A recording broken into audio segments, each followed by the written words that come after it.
Let's now review the first of the two very powerful styles of thinking. The first is called the Socratic method. The Socratic method first appeared in ancient Greece, where there were individuals referred to as sophists. These were teachers who traveled throughout Greece giving speeches and talking to students. Although they were known as teachers, their main purpose was to provide themselves with quality audiences.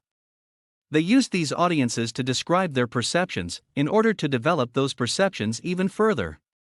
The sophists, and especially Socrates, would return this favor and draw out their listeners.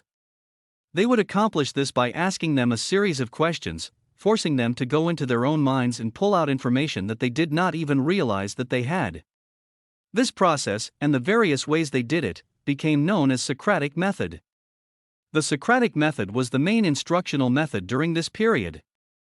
For 2,200 years, classical Socratic method induced learners to examine their internal and external perceptions and to describe what they discovered there.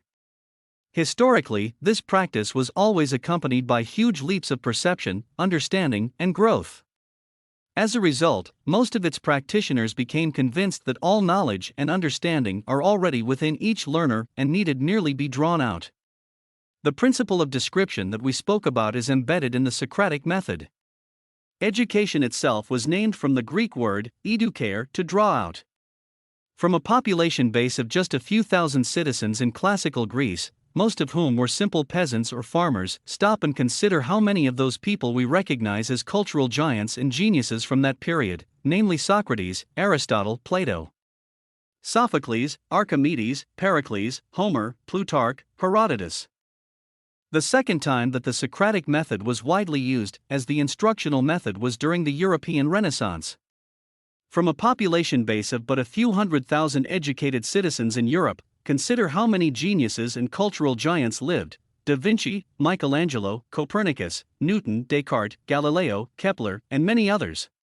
Today, we no longer use the Socratic method in our public schools due to the time and effort it takes to implement. We use the didactic system of teaching that was introduced in the 19th century, lecturing and testing. The drawback of the classical Socratic method, with its pointed questioning of students, was that it could be practiced with only a few students at a time, while the remainder of the class was neglected.